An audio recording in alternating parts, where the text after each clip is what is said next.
Hi, this is Travis with the Reeser Home Group. Thank you for tuning in here. I'm going to take just a couple minutes and share with you an overview of what happens when you're selling your home from beginning to end. I broke that down into 12 simple steps. So step one, you're going to want to find a good real estate agent. If you need to, interview multiple agents. You want somebody that has a good track record, check their reviews. If it's a referral from somebody that's used them that you trust before, goodness, that's even better. I think we all love to do business on a personal referral basis.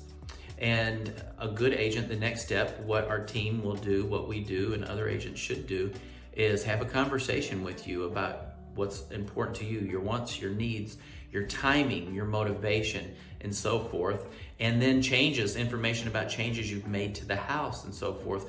We need that so we can prepare for the meeting. So step two is the meeting. That's when you're gonna do a walkthrough with us, and we can point out things that you'll wanna do and not do to make sure you're getting the most amount of money for the house. And we don't want you doing anything that's unnecessary as well.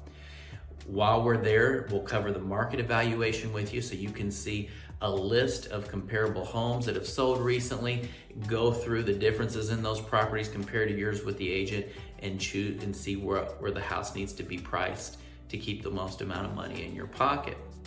As well, we'll do a net sheet and show you a breakdown with commissions and taxes and typical title fees and so forth, so you know what to expect in your pocket with a typical offer after everything's paid.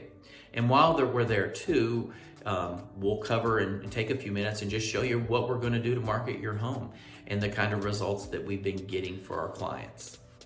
The next step, step three, is getting the house ready for the market. So we'll have a checklist for you prior to this from our photographer, and you're preparing for professional photography, and you're preparing for buyers to come in and see your home.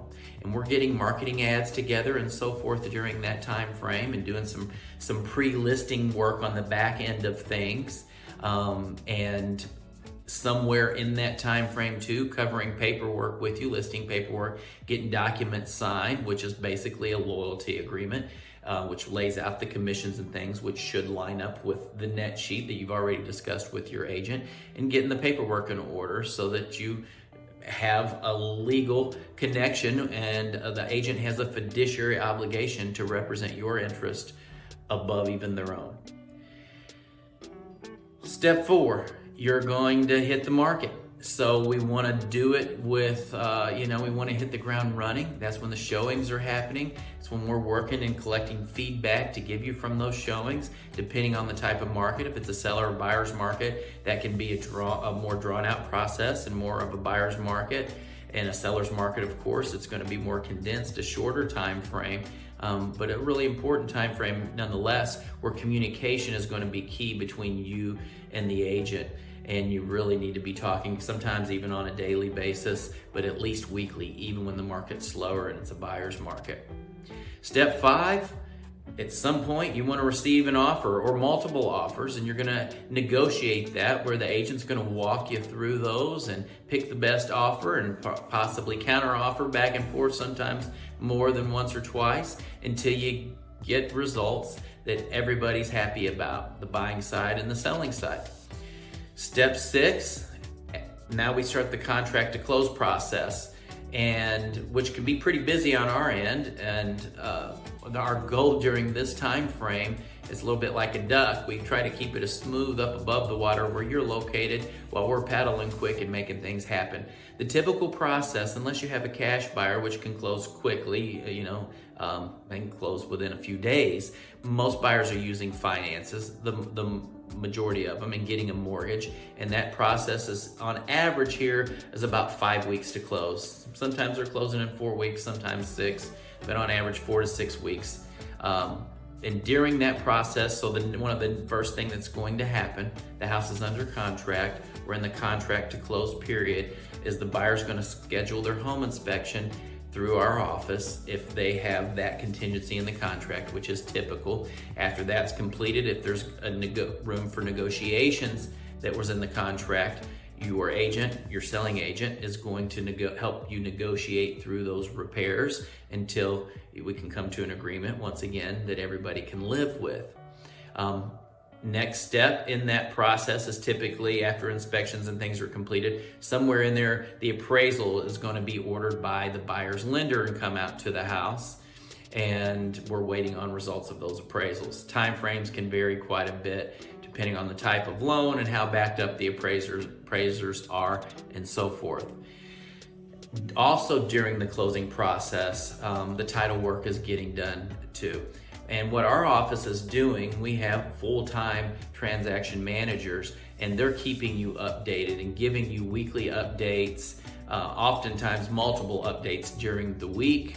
Any negotiations or changes to a contract that might come up, like a change of closing date or something, goes through your licensed agent, and then you're getting updates from our office and our transaction manager who's overseeing the title companies and what's going on with the lenders and appraisers and inspectors and so forth as we keep you in the loop.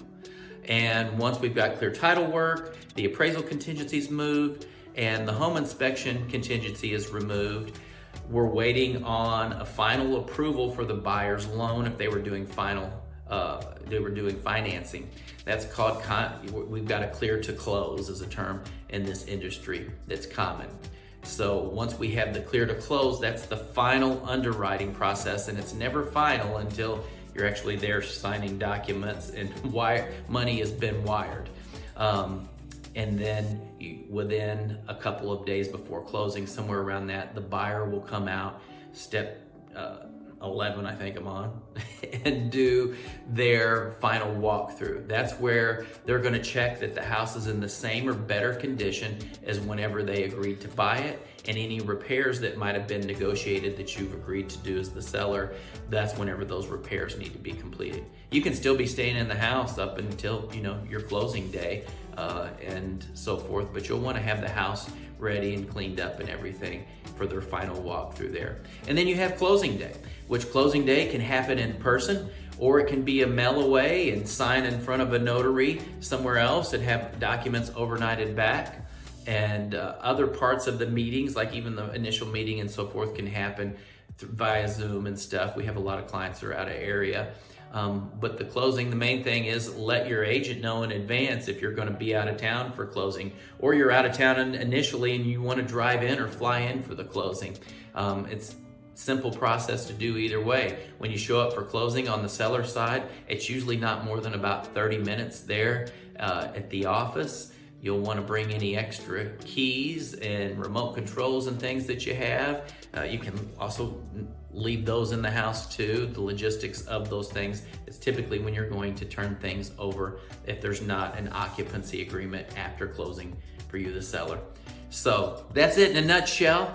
Took me a few more minutes than I thought it would. I hope you find this helpful. If you have any specific questions about this, feel free to call me or a member of our team. God bless you. Have a wonderful day.